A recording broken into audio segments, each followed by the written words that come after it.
Assalamualaikum warahmatullahi wabarakatuh. Kami kelompok 6 akan membahas tentang sejarah sastra angkatan 45. Kelompok kami terdiri dari Rohmat Hidayat, Herianto, Fajar Dwi Cahyo, Tika Hanifah Pratiwi, dan Hafsa As-Safa. Berikut adalah poin-poin yang akan dibahas dalam video pembelajaran kali ini.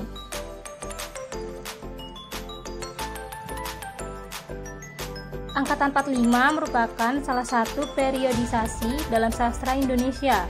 Corak sastra angkatan ini lahir sejak bangsa Jepang menjajah Indonesia pada tahun 1942. Karya sastra pada angkatan ini bercorak lebih realis dibandingkan karya sastra angkatan Pujangga Baru yang romantis dan idealis. Selain itu, karya sastra angkatan ini diwarnai dengan pengalaman hidup dan gejala sosial politik budaya yang terjadi di tengah bangsa Indonesia.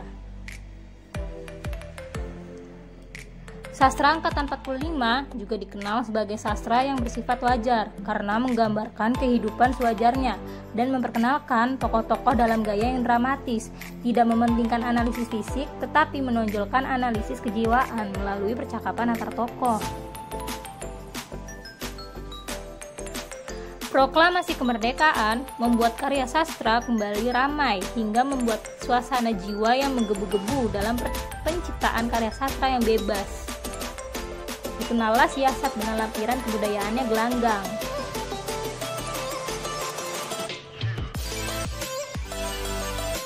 Gelanggang tersebut dinamakan sebagai bentuk perkumpulan kebudayaan seniman yang merdeka untuk menciptakan karya-karya penting sehingga melahirkan sebuah generasi baru dengan digerakkan oleh Chairul Anwar, Asrul Sani, dan Idrus.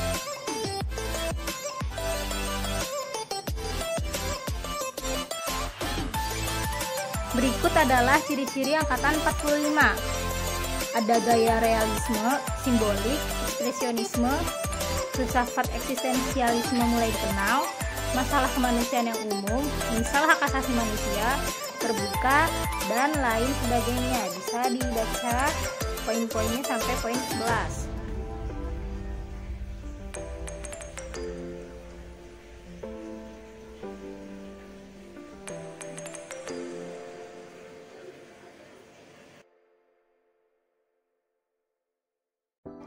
Beberapa sastrawan yang menjadi motor dan pelopor angkatan 45 ada Chairul Anwar. Beliau lahir di Medan 26 Juli 1922 dan meninggal di Jakarta pada tahun 1949. Chairul sendiri menguasai bahasa Inggris, bahasa Belanda, dan bahasa Jerman. Kemudian ada Asrul Sani dan Rifai Apin.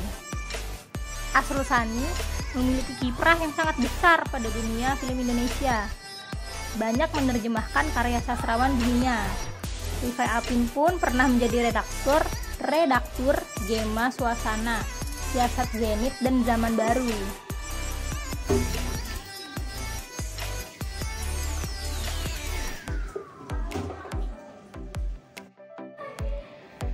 Kemudian ada Idrus dan Ahdiat Kartamiharja.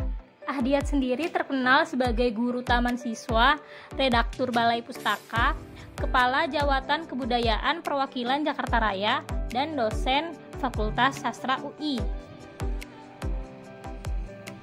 Selanjutnya ada Trisno Sumarjo dan Utuy Tatang Sontani. Trisno selain sebagai sastrawan, dikenal juga sebagai pelukis.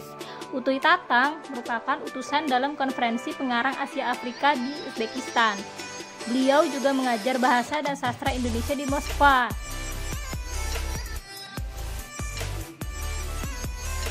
Berikut ada contoh-contoh karya sastrawan 45.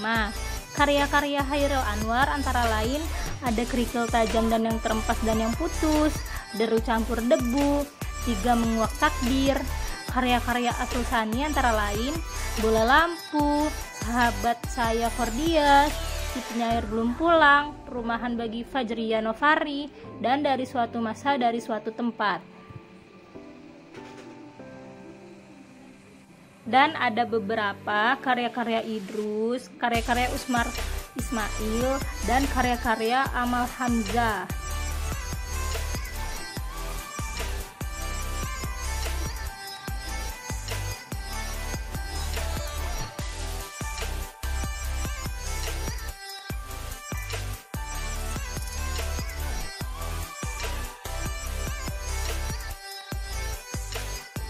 Dan ini adalah isi surat kepercayaan gelanggang. Berikut isinya. Kami adalah ahli waris yang sah dari kebudayaan dunia, dan kebudayaan ini kami teruskan dengan cara kami sendiri. Kami lahir dari kalangan orang banyak, dan pengertian rakyat bagi kami adalah kumpulan campur baur dari mana dunia baru yang sehat dapat dilahirkan. Keindonesiaan kami tidak semata-mata karena kulit kami yang sawo matang, rambut kami yang hitam, atau tulang pelipis kami yang menjorok ke depan, tetapi lebih banyak oleh apa yang diutarakan oleh wujud pernyataan hati dan pikiran kami. Kami tidak akan memberi kata ikatan untuk kebudayaan Indonesia. Kami tidak ingat akan melap-lap hasil kebudayaan lama.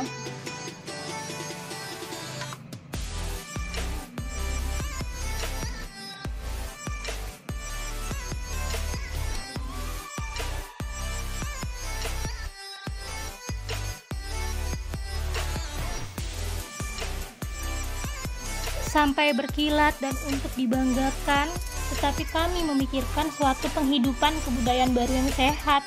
Kebudayaan Indonesia ditetapkan oleh kesatuan berbagai-bagai terangsang suara yang disebabkan oleh suara yang dilontarkan kembali dalam bentuk suara sendiri. Kami akan menentang segala usaha yang mempersempit dan menghalangi tidak betulnya pemeriksaan ukuran nilai.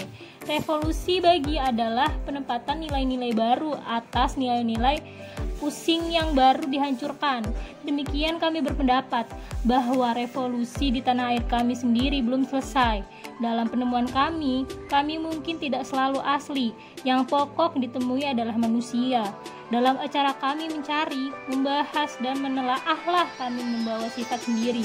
Penghargaan kami terhadap keadaan keliling masyarakat adalah penghargaan orang-orang yang mengetahui adanya saling pengaruh antara masyarakat dan seniman.